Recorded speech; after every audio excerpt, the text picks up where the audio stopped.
एक ही दिन में कोई जीरो से हीरो कैसे बन सकता है?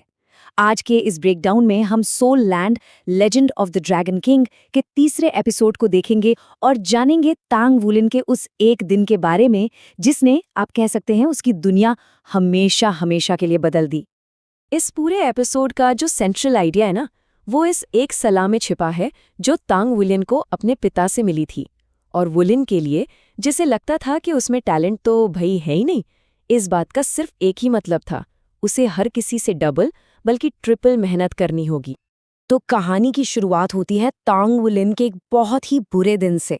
मतलब स्कूल में उसका इतना मजाक उड़ाया गया था कि वो बेचारा पूरी तरह से टूट चुका था, एकदम निराश। देखिए, वुलिन की दुनिया ना जैसे दो अलग अलग हिस्सों में बंटी हुई थी। एक तरफ था उसका घर, जहां उसे अपने मम्मी पापा का ढेर सारा प्यार मिलता था। वहां गलतियों पर सजा नहीं मिलती थी, प्यार से समझाया जाता था।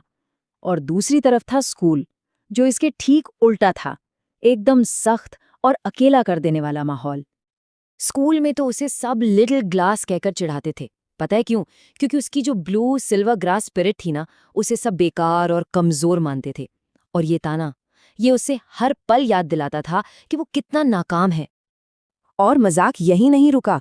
लंच टाइम में जब उसकी जबरदस्त भूख शांत ही नहीं हो रही थी और उसने अकेले ही 7 लोगों का खाना खा लिया, तो क्लासमेट्स ने उसे एक और बुरा नाम दे दिया, ग्रेसी राइस बकेट। लेकिन जैसे ही वुलिन घर के लिए निकला, उसका दिन एक ऐसा मोड़ लेने वाला था जिसकी किसी ने कल्पना भी नहीं की होगी।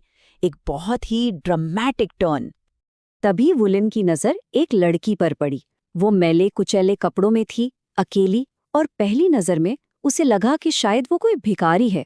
पर फिर वुलिन ने उसकी आंखें देखी, चांदी जैसे बाल और इतनी सुंदर आंखें कि वो बस देखता ही रह गया।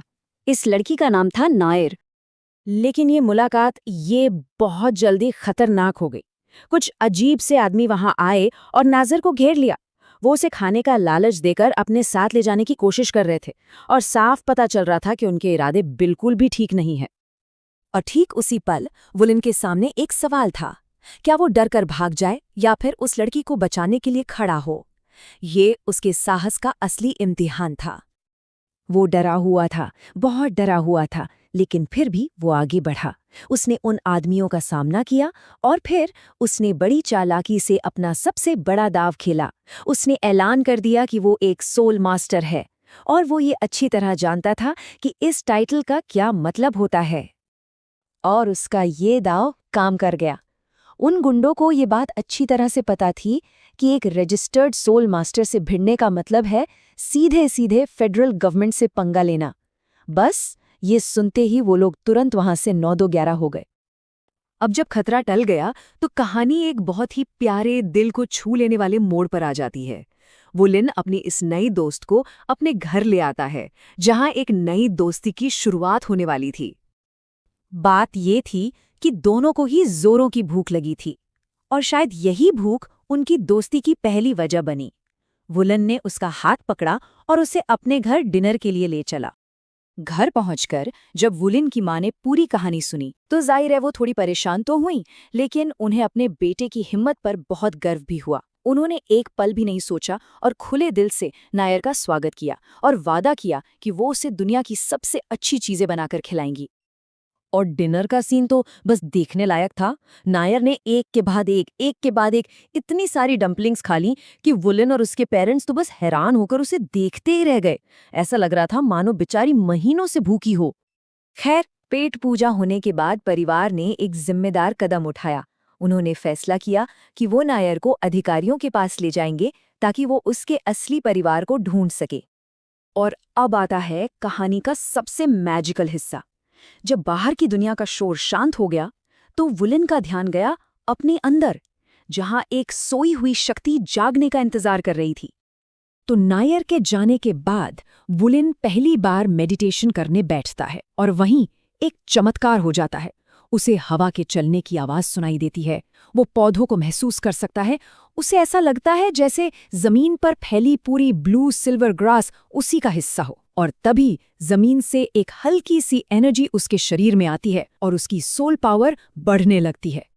और ये कोई मामूली बात नहीं थी। उसके पिता जो उसे छिपकर देख रहे थे वो भी हैरान रह गए। पहली ही कोशिश में मेडिटेशन की ऐसी गहरी स्टेट में पहुंच जाना, ये तो एक्स्ट्रा ऑर्डिनरी था। ये इस बात का साफ संकेत था कि जिस लड़के को सब कमजोर समझते थे, उसके अंदर एक बहुत बड़ा टैलेंट छिपा हुआ है। बाद में उसके पिता उसे एक बहुत जरूरी सबक सिखाते हैं। वो उसे समझाते हैं, बेटा, आज तुमने एक लड़की को बचाया, तुम हीरो बने। लेकिन वो उसे ये भी बताते हैं कि बहादुरी और बेवकूफ़ी के बीच एक बहुत बारीक लाइन होती है। असली ताकत सिर्फ हिम्मत में नहीं, बल्कि हिम्मत और समझदारी के बैलेंस में होती है। और फिर वुलेन को मिलती है उस दिन की सबसे अच्छी खबर। पता चलता है कि अधिकारियों की पूरी कोशिश के बावजूद भी नायर के माता पिता का कोई अता पता नहीं चल पाया। ये सुनते ही वुलेन की खुशी का तो कोई ठिकाना ही नहीं रहा। सोचिए, जिस लड़के ने दिन की शुरुआत इतनी निराशा और अकेलेपन से की थी, अब उसे एक नई दोस्त मिल गई थी, एक नई बहन। नॉयर अब उनके परिवार का एक हिस्सा बनने वाली थी। तो देखा कैसे सिर्फ एक दिन में वुलेन को एक दोस्त मिला, उसकी छिपी हुई शक्ति जागी और वो एक हीरो भी बन गया। उसका दिन शुरू हुआ था बिल्कुल जीरो पर, लेकिन खत्म हुआ एक हीरो की तरह। अब सवाल ये उठता है कि इस नई पार और इस नई दोस्ती के साथ तांग वुलेन का अगला कदम क्या होगा।